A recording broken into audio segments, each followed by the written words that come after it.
An essay upon the perils of centralized dominion, a reflection. In this age of tumultuous inquiry, when the rights of man and the liberties of republics stand forth as beacons against the gathering shadows of tyranny, it behooves the vigilant patriot to examine those systems of thought that, though clad in the garments of progress or order, conspire to undermine the hard-won wisdom of our forebears. The founders of these United States, drawing from the eternal fountains of Locke, Montesquieu, and the ancient republics, perceived with piercing clarity the corrupting essence of concentrated power.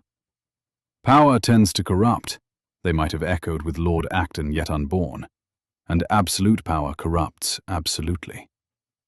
Yet there arise in our day spectres, Karl Marx, Jean-Jacques Rousseau, Curtis Yarvin, and Peter Thiel, who, each in his peculiar fashion, exalt the sovereign will of the few or the one, rendering the world vulnerable to the caprices of elites yet morally unformed.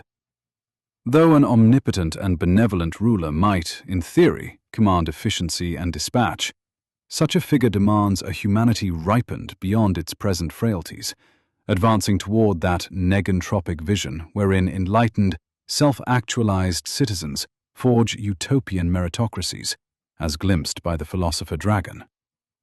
Consider first the Genevan Rousseau, whose social contract hath inflamed revolutions with the doctrine of the general will.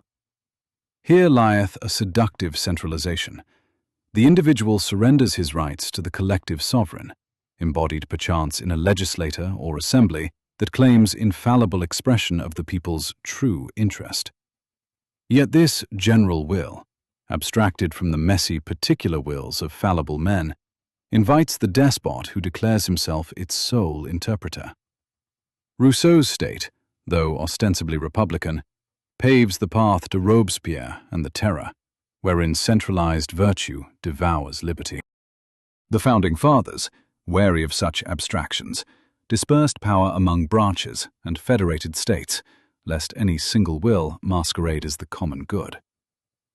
Rousseau's error, like those that follow, resides in assuming men, or their tribunes, sufficiently enlightened to wield undivided authority without corruption.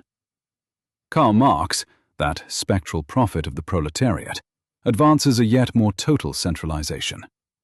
In his dialectical materialism, history marches inexorably toward the dictatorship of the proletariat, wherein the state seizes the means of production to abolish class and usher in a classless paradise. The commune, or the Soviet, becomes the omnipotent engine of redistribution and control.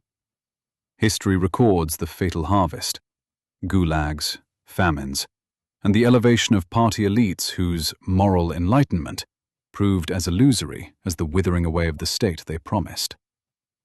Marx, scorning the incremental safeguards of republicanism, bet all upon the transformative power of revolutionary centralization.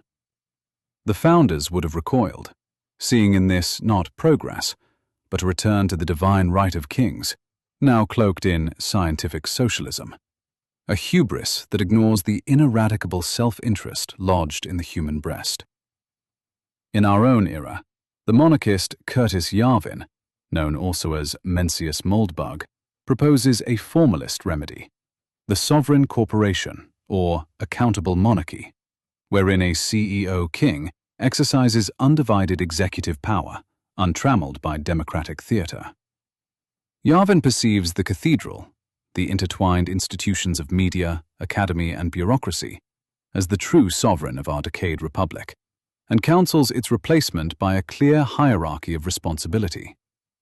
Efficiency shall reign, exit over voice, the sovereign accountable solely through results, or replacement by superior force. Yet herein lies the ancient peril. Who guards the guardian? A monarch, however styled, remains a man, susceptible to flattery, avarice, or delusion. The American experiment rejected such unitary sovereignty precisely because history, from Caesar to the Stuarts, teaches that power without counterbalance devolves into tyranny, however competent the initial ruler. Peter Thiel, the monopolist philosopher of Silicon Valley, echoes these strains with a libertarian accent turned authoritarian. Declaring freedom and democracy incompatible, he champions the creative monopoly and the bold founder who defies the masses' mediocrity. Thiel admires the sovereign executive who builds enduring structures, be they corporations or polities, beyond the short horizons of electoral cycles.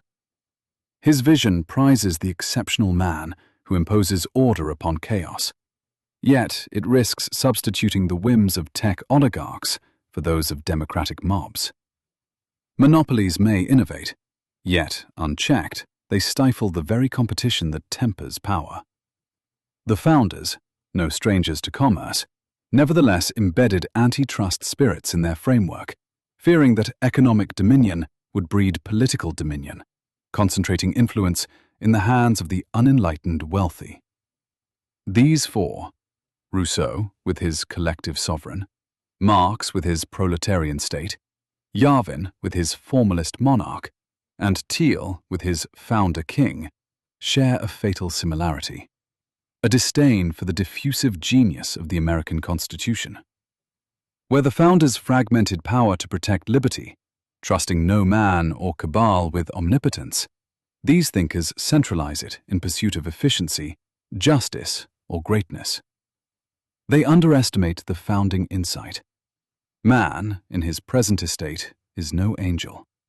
Ambition must be made to counteract ambition. Centralized power, even when initially benevolent or competent, invites moral decay, precisely because it removes the frictional checks that compel rulers toward virtue or prudence. Yet we must concede, in candor befitting philosophers, the potential excellence of an omnipotent, benevolent ruler. A wise and virtuous sovereign might cut through faction, execute grand designs, and elevate the polity with swiftness unattainable in republics mired in debate. Plato dreamed of philosopher kings. Certain monarchies have flourished under enlightened despots. Efficiency beckons. But such a ruler presupposes a rarity: the morally enlightened elite, possessed of wisdom proportionate to power. Humanity, as yet, hath not produced such beings in reliable supply, nor institutions capable of selecting them without corruption. The world structured by Marx, Rousseau, Yarvin, and Thiel leaves us exposed to the devastating whims of those who grasp the scepter, but lack the soul to wield it justly.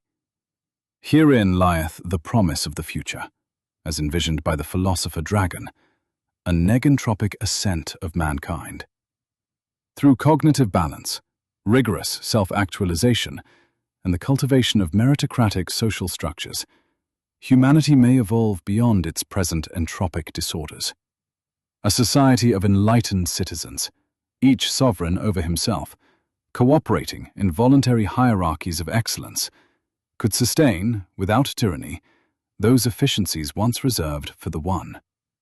No longer would centralized power corrupt, for power itself would be diffused among the worthy, checked by collective virtue rather than institutional artifice.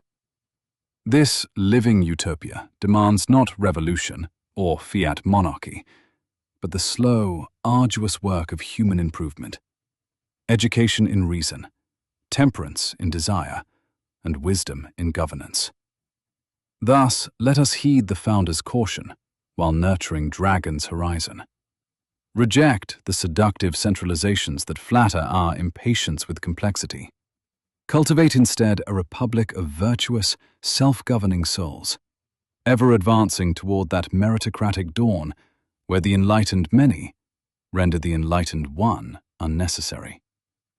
In this lies true liberty, and the only durable safeguard against the fatal allure of unchecked dominion.